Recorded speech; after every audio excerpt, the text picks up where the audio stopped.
Okay, so let's welcome Dr. Mauricio Santos Vega. Mauricio, it's a research associate of the Department of Medicine in the Universidad de los Andes in Bogota, Colombia. His research is centered in ecology, economy, and urbanization, and in particular, his research includes the study of the intersection between ecology of infectious diseases, urban ecology, and public health. Mauricio has studied biology in Universidad Javeriana in Bogota. He got his master's in the University of Michigan in ecology and biology, and then he did his PhD in ecology and evolution in the University of Chicago. So let's welcome him, and he's going to talk about generando un marco conceptual para acoplar modelos epidemiológicos con dinámicas de comportamiento. So thank you, Guido, for the introduction, and thank you, everyone, to connect to the call. And yes, initially I thought it was going to be like all in Spanish, but there's no problem. I'm going to speak in English. Sorry if the slides are in Spanish. But so as Guido mentioned, I'm going to talk about like the things that we are doing right now in our group, that it's actually like kind of generate this conceptual and theoretical framework and try to couple epidynamics with behavioral dynamics. So when we think in infectious diseases, and we can think in infectious diseases as these complex systems that are like highly modulated by environmental factors or external factors that can modulate the dynamics or the transmission dynamics, but also you have different aspects that can like control the transmission intensity of an infectious disease. For example, you can have like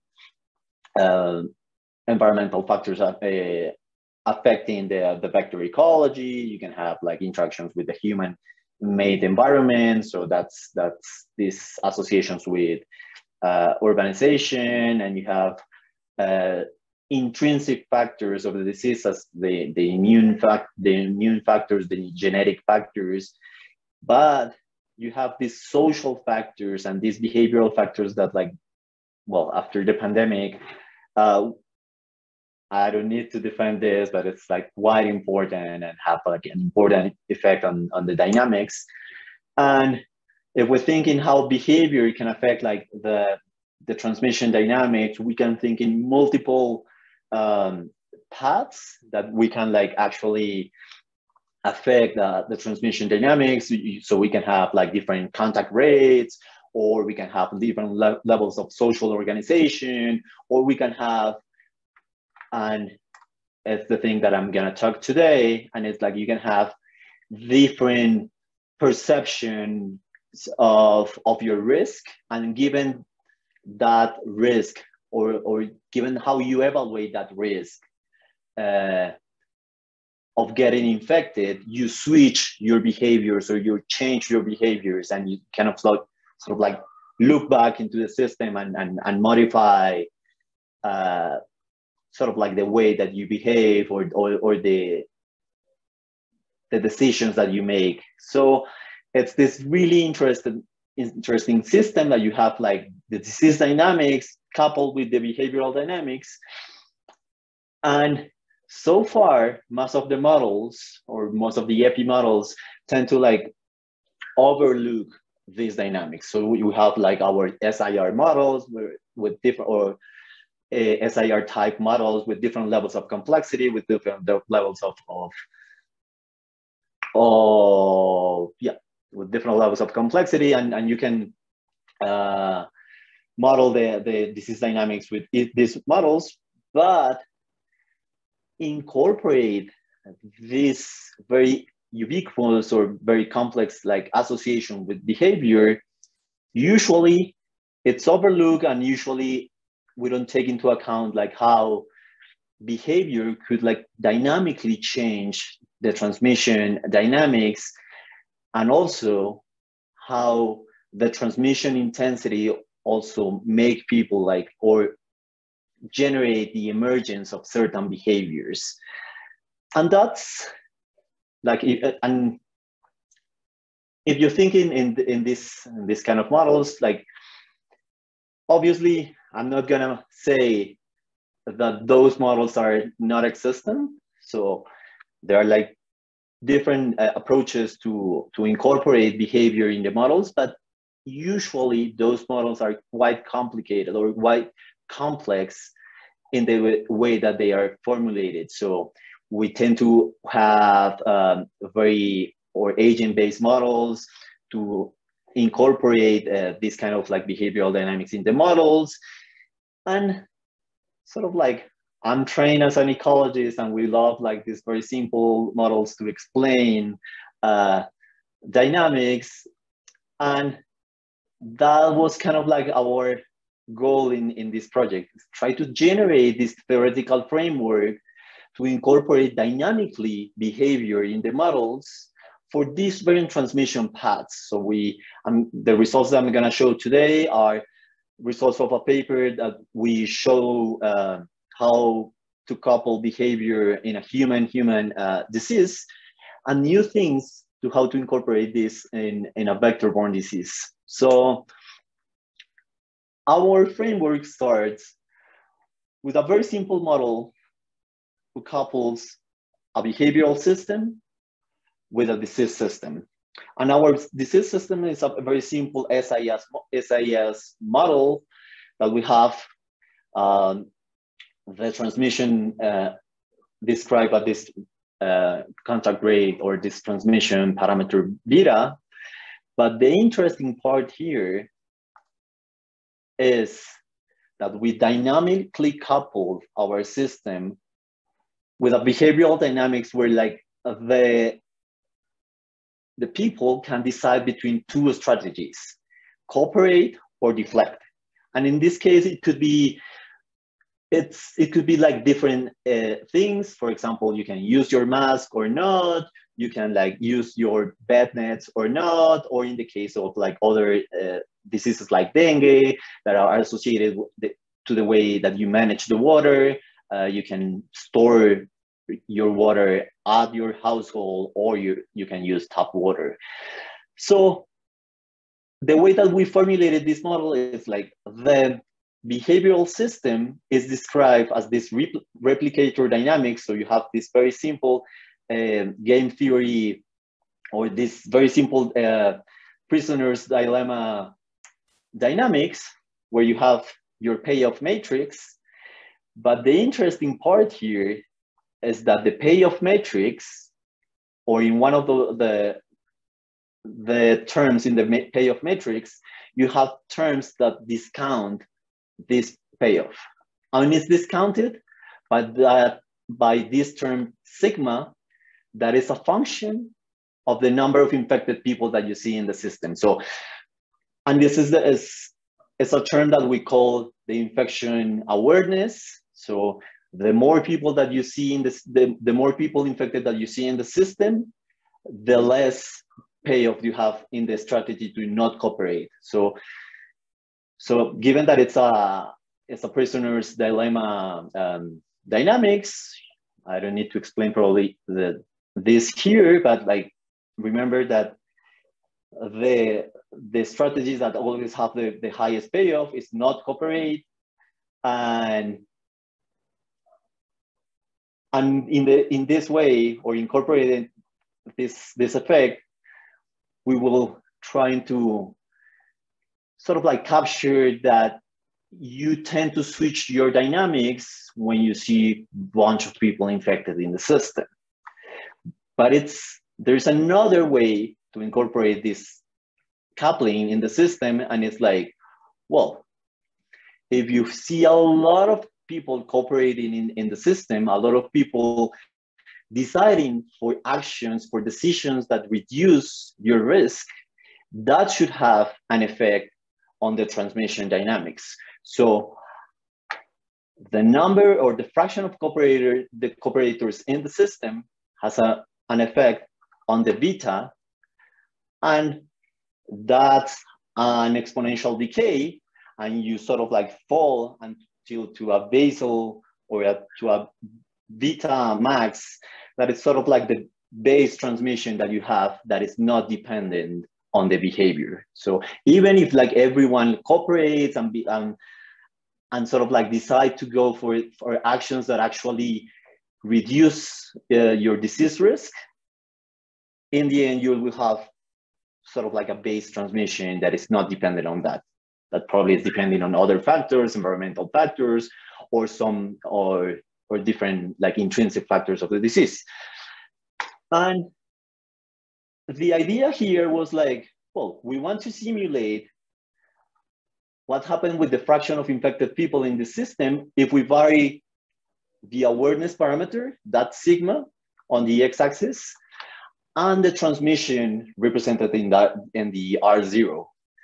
Interesting, if you see the heat map on the left, as you increase the awareness and you have low R0s, you have less fraction of infected people.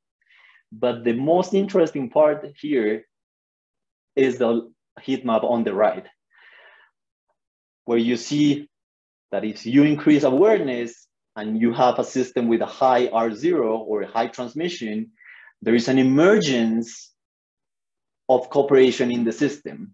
That is something that is not expected because, as I mentioned, this is a prisoner's dilemma system where in the long term, you will expect having all the people not cooperating in the system. So it was cool that when we couple the system in this way, you start to exhibit, or you start to see the emergence of cooperation in the system that is not, that it was not expected at the beginning. So when you have like high awareness and high transmission, there is this emergence of cooperation.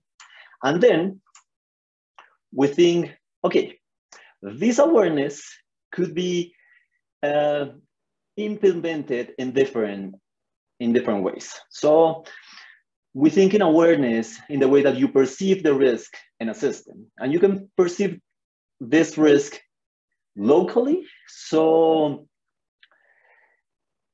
you can think in sort of like the interactions that you have with your neighbors, and the only information about the number of infected people that you have in the system is through the people that you interact. So we call that like a local access of the information, but you can also have access to information, or that awareness could be modulated by sort of like the media and the news. And that tells you about the whole system. So you know, or you have information about all the people infected in the whole system. So that's what we call a global access to the information. So we implemented our system on a network, on a scale-free network, where you have this behavioral dynamics coupled with these infection dynamics on different networks. So one that it's like a local network. So basically the way that you assess your risk or the awareness, it's modulated just by the people that you interact. And another one that you have access to the number of infected people in the whole system. When you implement the system in that way, still you see, so this is implemented in a stochastic way, but you still see the emergence of this pattern, the emergence of like cooperation in the system when you have high awareness and high transmission.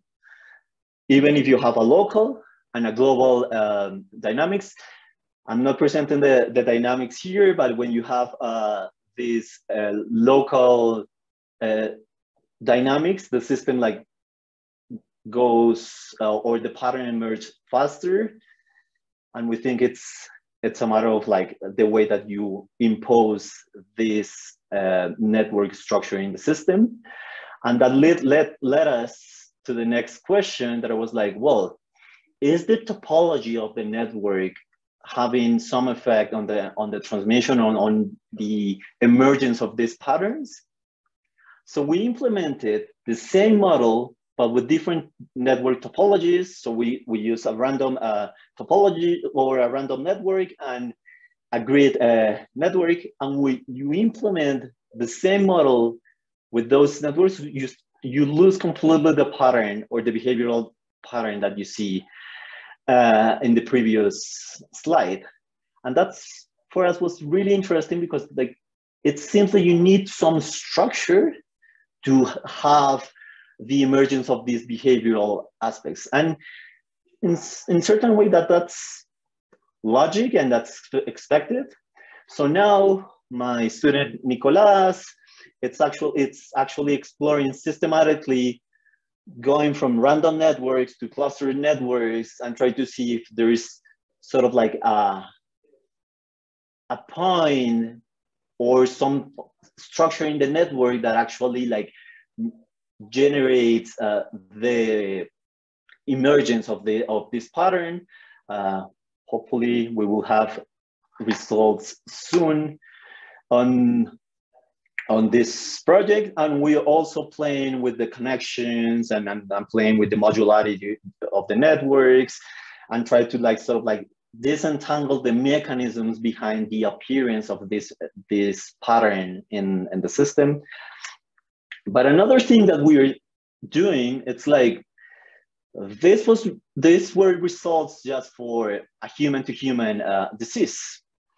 But we were thinking, well, is this pattern, or we can extend this framework to other type of diseases?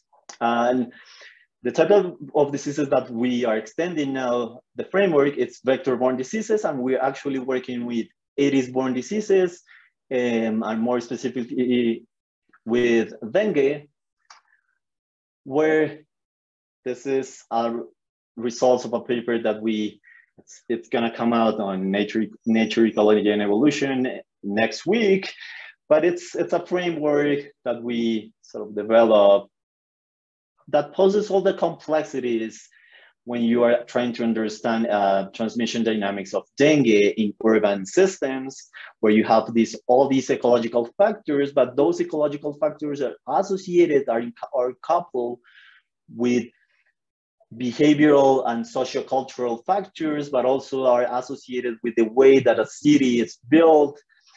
And we're trying to focus here in trying to understand the behavioral dynamics and how to model the behavioral dynamics of dengue in the system in a way that you have a simple model and let you analytically explore the dynamics, and you have sort of like some tractable way to like explore different patterns.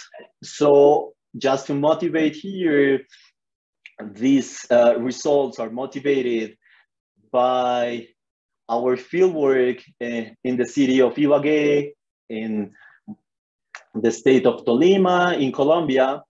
Ibagué, it's a 5,000 people city. And interestingly, there is a lot of spatial heterogeneity, first in population density. So if you go in this map from left to right, there is like a population density gradient, but also there is an elevation gradient here. So you go from 800 meters above the sea level to 1,300 meters above the sea level just in 25K. So it's really steep, and you have like this really nice environmental gradient too. So, and there we've been like, well, our visiting student, Pallavi Kach from University of Columbia, she did this phenomenal study that like she went to different neighborhoods in the city with different like sort of like structure, and she did like some household surveys and entomological surveys, sort of to understand the spatial heterogeneity in the mosquito dynamics. And interestingly, well, she found that like if you first, if you see the type of containers that actually have more Aedes aegypti mosquitoes, and Aedes are actually the human sort of like human-made containers.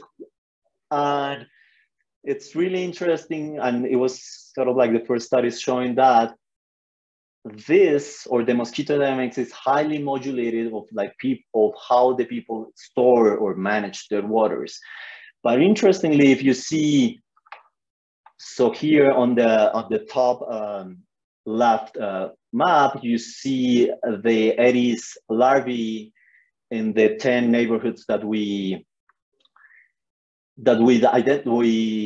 sample. And there's a lot of spatial heterogeneity, but if you then see the adults on the lower map, sort of like the larval dynamics usually don't map the adults' abundances. And that's really interesting because, for example, here in this neighborhood on the left, you see a lot of larvae because most of the people store water, but actually most of the people who lives in that neighborhood, it's poor people that actually store their water but consume that water pretty fast. So you don't have, so those larvae, they don't get to be adult mosquitoes, so you have lower adult mosquito densities but high larval densities.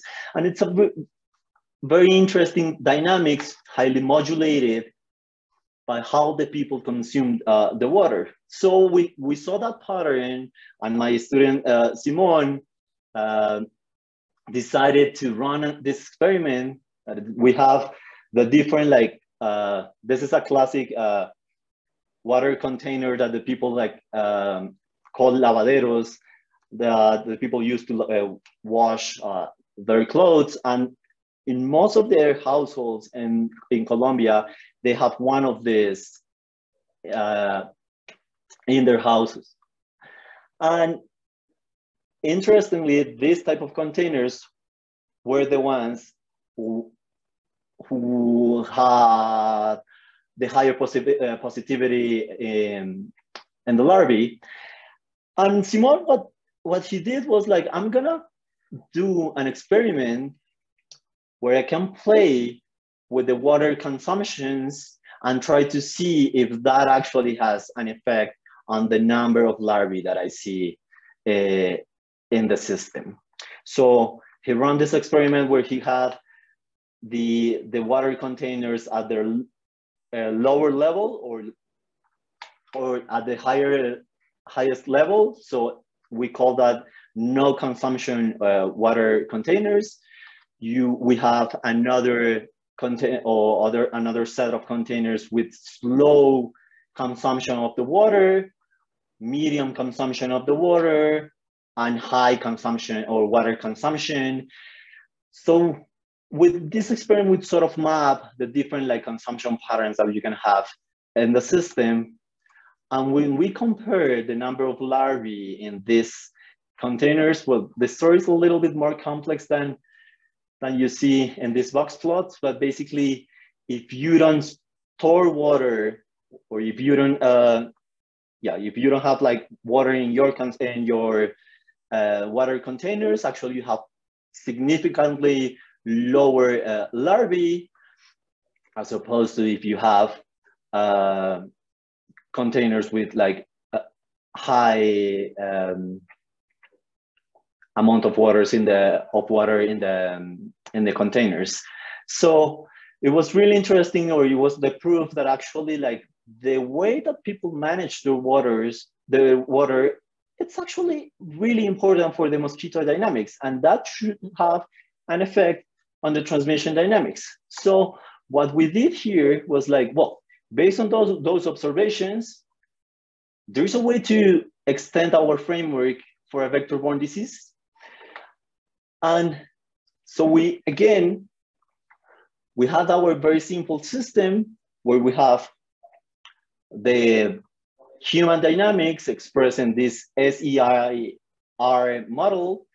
And now we have our mosquito dynamics.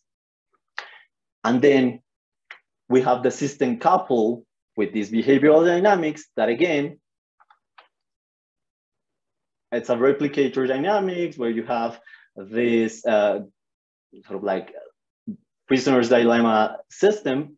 But now the awareness, we're split it in two terms. So you have a disease awareness and a mosquito awareness. So you can be aware of how many people is infected in the system, but also you can be aware of how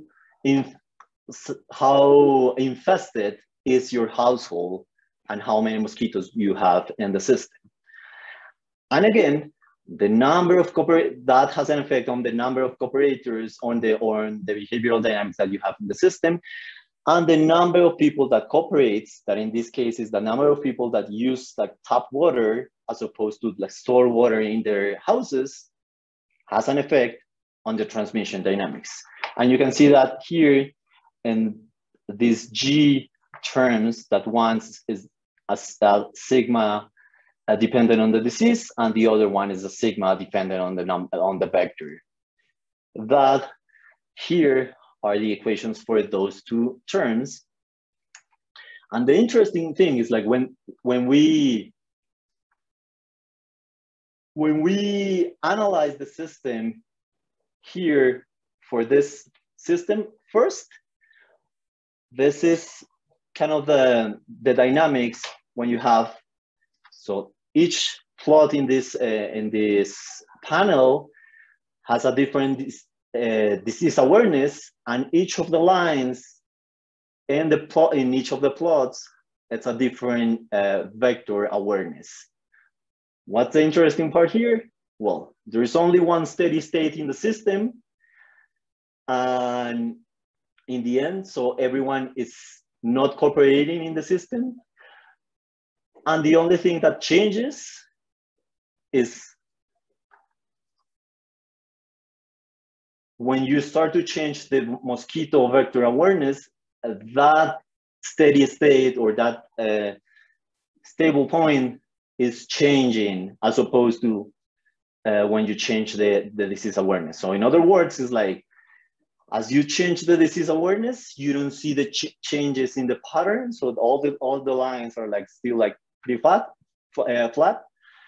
But when you start changing the mosquito awareness, you start to see changes in where this steady state is located. So for us was interesting, but in the end, we didn't see the emergence of cooperation in the system. So we were like thinking in what is going on with this dynamics. And one of the things, well, what we thought was, well, maybe there is some kind of Ali effect in the mosquito dynamics. So what if we implement the mosquito dynamics incorporating some Ali effect that led us sort of like to make the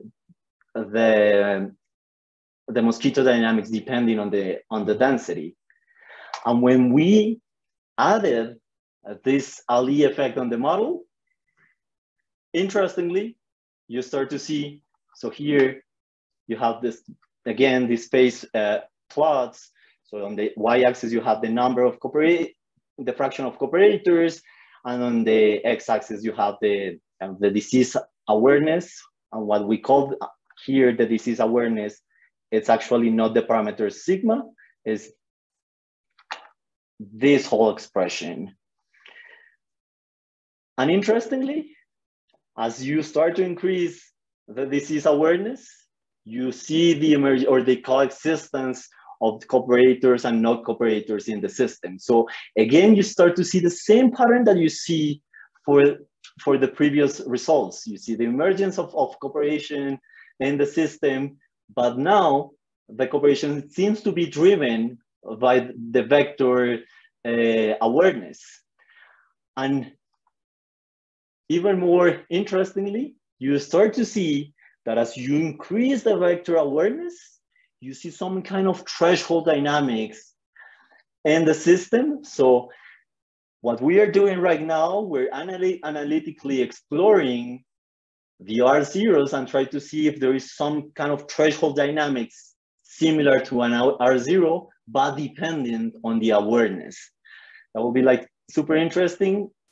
And you start to see that it's very suggestive on the plots that like as you go, and this is like sort of like this vector awareness is standardized from 0 to 1, but as you move to 0.5 in the system, you always switch to cooperate in the system. So it seems that there is like really interesting and analytical patterns here that if you use an agent base, you are not going to be capable to understand and explore this kind of dynamics. And that was the main point here. We want a framework that it's simple enough to explore this kind of dynamics and this kind of questions, and that led us to first explore the dynamics, and later we want to try to feed these dynamics to the data.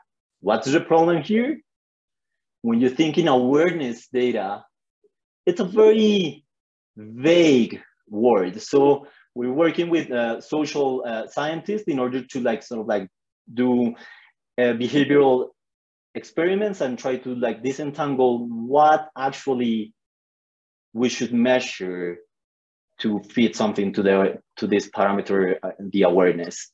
So in conclusion, well, interestingly, the social dynamics play a really interesting role on the transmission dynamics of a disease. It seems that like knowing or the way that you like sort of evaluate your risk completely define the transmission patterns that you see, but also we acknowledge that the way that we sort of like map or model the transmission, the behavioral dynamics in the system are quite simple. So we're moving to more like elaborate games, sort of like similar to coordination games or public goods games, to make those dynamics more interesting. But one of the things that it's really interesting here is like that these very simple models tend to exhibit very complex dynamics and show the emergence of these patterns that you don't expect at the beginning, and that we need more like dynamical approaches that let us incorporate these fluxes and these interactions in the systems, and we need simple approximations to feed these models to the data. So with that, I want to say thank you. Well, first to the people who provide the funding, so Universidad de los Andes at the beginning, the IDRC, the Wellcome Trust, and well, my phenomenal students that actually run most of the work presented here, Jaime Cascante, Pallavi Kaj, and Simon Levy, and two of my undergraduates that actually I didn't find the pictures, but Samuel Torres and Nicolas Rodriguez, and our research group, groups on mathematical and computational biology. And we are happy to take questions and collaborate in the future developing these kind of approaches. So thank you.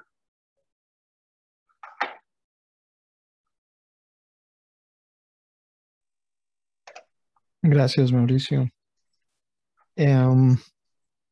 So if anyone has any questions, feel free to write them in the chat or unmute yourself. Elizabeth has a question. Can you hear me okay? Yeah. Thank you so much for the talk. It was super interesting, and it feels very obvious now that you've said it, but it feels like something which should be incorporated in these models. What I did wonder is, I think you mentioned a little bit at the end, but what kind of changes would you need to make to be able to incorporate it when modeling something, for example, like COVID, because I mean, I feel like it's quite clear that there's been these cycles of yes, awareness and then not awareness. But what do you think you would need to change? Exactly. So that's a really nice question, and one of the things that we're doing, or one of the things that Nicolas, my master student, is doing, it's we're thinking in the game in a different way. So right now, it's a very simple game where you have a very simple payoff matrix, and the way that we want to like evolve is like sort of like move to a coordination game. And what is a coordination game? It's like the way that you assess your risk. It's based on the decisions that your peers or the people that you interact are deciding. So, and that's very like interesting in the context of face mask usage. So that's basically the example that we're starting with. And it's like, you sort of like, you don't use your face mask often, but if you start to see most of the people that you interact with using their face mask, you switch to the different strategy that is like using actually the face mask. So those, we believe that those kind of games are gonna allow us to like incorporate more complex behavioral dynamics. And also we believe, as I showed in the beginning, that the topology of the network has an important effect on the dynamics, and we are exploring systematically this. And it's like, do we need some kind of like contact structure to see cooperation in the system, or this is just at random? We believe that we're almost sure that it's not at random, because when we run all the models with the random structure, you don't see those patterns emerge. So. Oh, thank you for the comprehensive answer.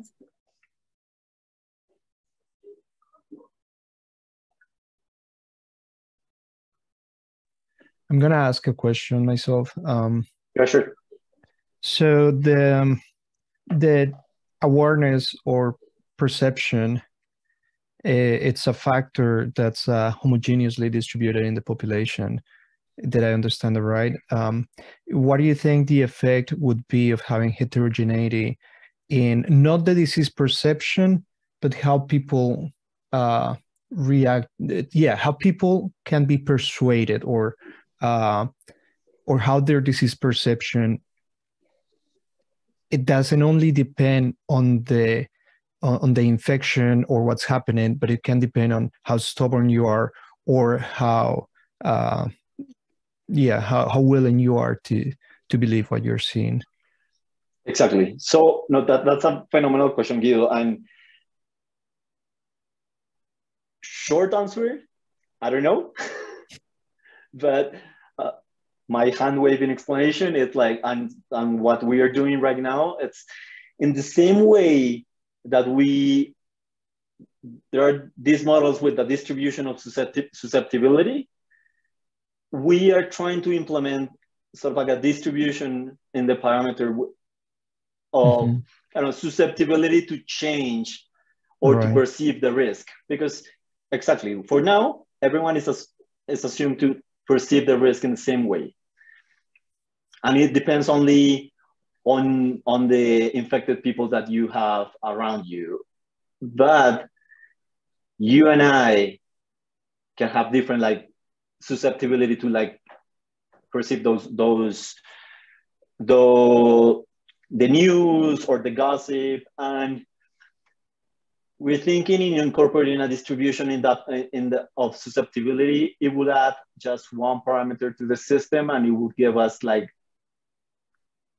some idea of the heterogeneity that you can have in the awareness. So No, that's Yeah. a really, so far we're doing it, but we don't have results so far. So No, that's very cool.